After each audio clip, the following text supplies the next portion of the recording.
Today I'm going to talk about a very quick ESL warm-up that requires almost nothing in the way of preparation or materials. It also can be easily adapted to make it as easy or as difficult as you want, depending on the level of students. It's called Name 5 Things. So put students into pairs or groups of even 3 or 4, and then each group needs a piece of paper and a pen. And then you could say, name 5 animals. And then the first team to quickly write down 5 animals puts up their hand and you can check, and that team gets a point. So that is a very simple one. Kind of a little bit more difficult would be name 5 farm animals. And the next level would be name 5 animals that are bigger than a car. So just as hard or as easy as you want to make it. There's also some other variations or some other options that you can do, and you can get creative, but here are just a few more ideas for you. So name 5 foods, or name 5 red foods, name 5 Christmas foods, something like that. Or name 5 drinks, name 5 cold drinks, name 5 drinks that you might get at a bar, something like that. So the sky's the limit. Get creative and use your imagination. And you can even get students to help you come up with ideas for this game.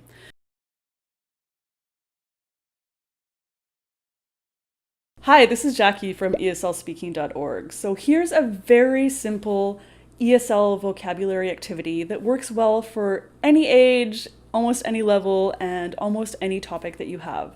It's called Most Words. So I choose a big long word that fits in with the theme of the day. So maybe I'm doing a Halloween lesson, so I could choose Halloween.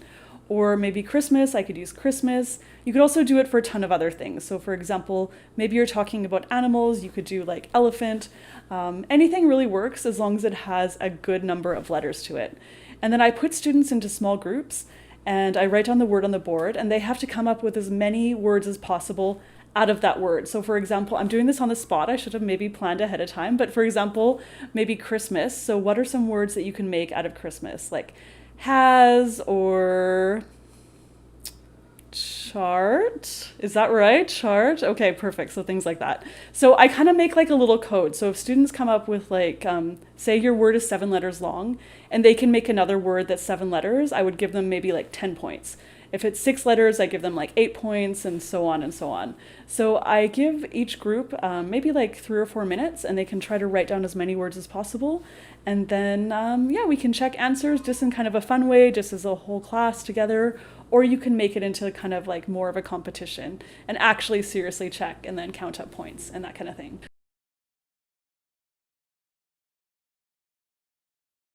I'm going to share with you one of my favorite ESL activities for kids. It's called Mystery Box. In this activity, you can get a box or you can get a bag as well and put a bunch of like little random objects in it. Maybe like an eraser, a key, a coin, just little small things that are kind of different from each other. One student can come up and they can reach their hand into the box. The key is that they can't see what's in the box. They can only feel what's in the box. So you might have to put a piece of paper, a little piece of cloth or something on the top, or a plastic bag on top. And they can feel something with their fingers, and they can describe the shape, the size, the texture, and they can make a guess about what it is. So you can do this, like everyone can have a chance to put their hand in and touch something or take something out. You can do it all in one class, or you can have maybe like 1 or 2 students at the beginning of a class do it as kind of a nice warm-up activity.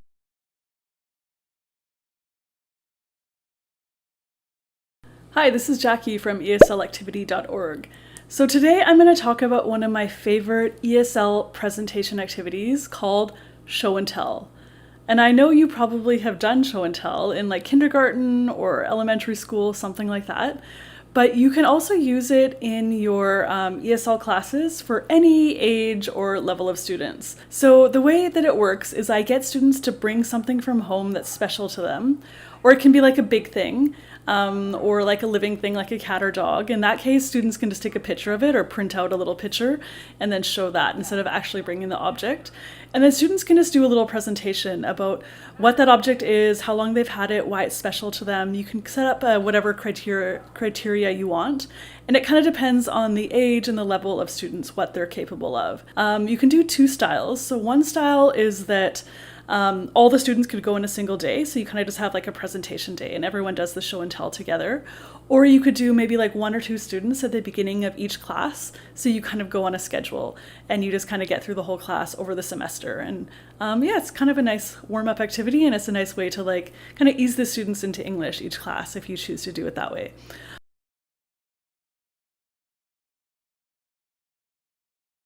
Hi, this is Jackie from ESLActivity.org. Today I'm going to talk about one of my favorite, very simple ESL activities for kids called I'm an Alien. So this is ideal if you are talking or teaching about something that you think students already know a good bit of information about. So for example, like Christmas, you're doing a Christmas themed lesson, then I would pretend that I'm an alien, and then I would say, Christmas, what's Christmas? And then students would start shouting out, there's Santa, and then there's reindeer, and you get presents. And then I would say, who's Santa? What's Santa? What's a reindeer? Why do you get presents? What do you get? Where are the presents? And I would just ask so many questions. So basically you're pretending that you've never been to Earth and you don't know any information about the basic topic. Why would you do this? It's because it helps students activate this prior knowledge that they have. So anything that you teach students subsequently is more memorable.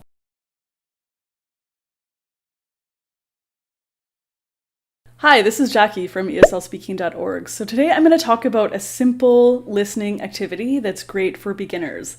It's called Me Too. So this activity works best if students can sit in a circle or kind of just in a location where they can kind of all see each other quite easily. So students have to think of a true statement about themselves.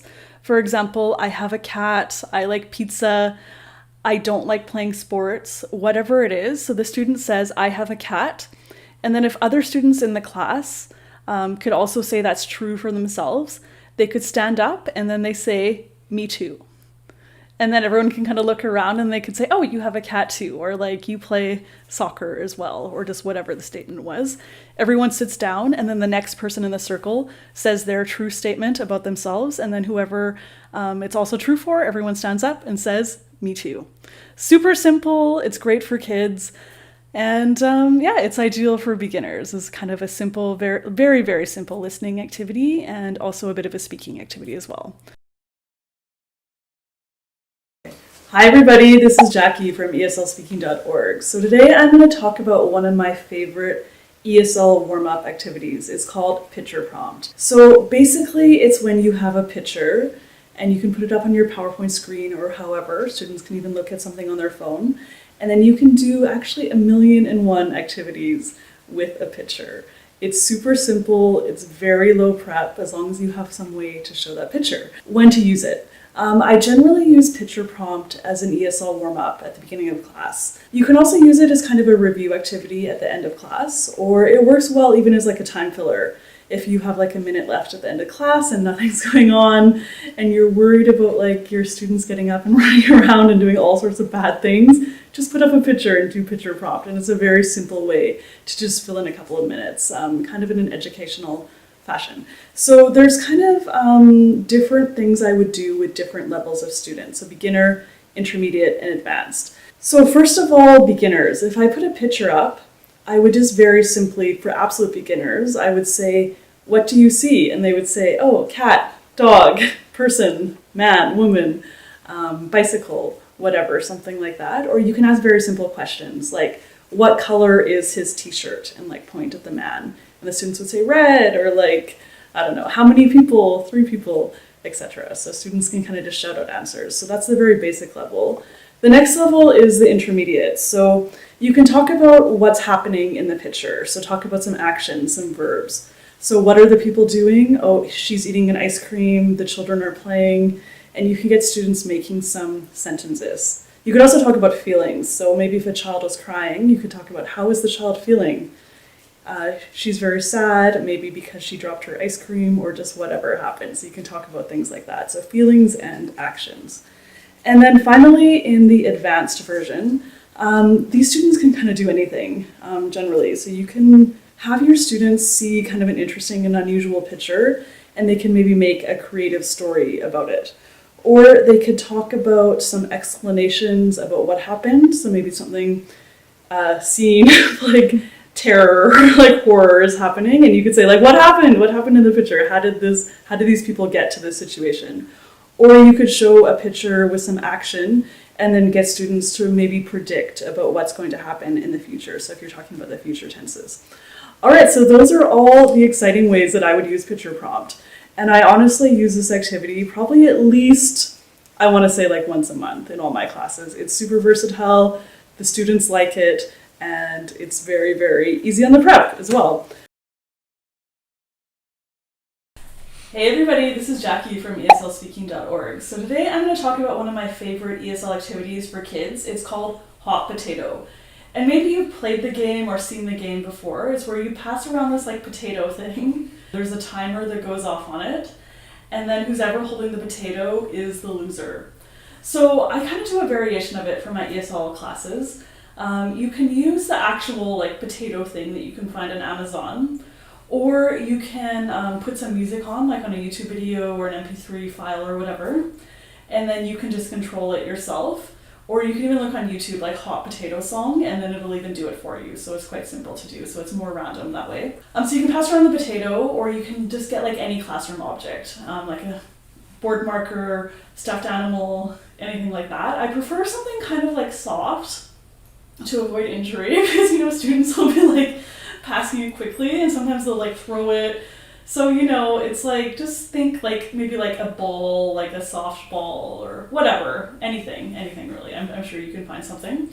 So students pass it around, and then who's ever holding the ball when the music stops, they have to do something. So this really depends on the age and level of students. So if it's total beginners, I would just have a stack of flashcards, and I would just hold up the flashcard to them, who's ever holding it, the potato. And then I'd say, what is it? And then they could say, it's a dog.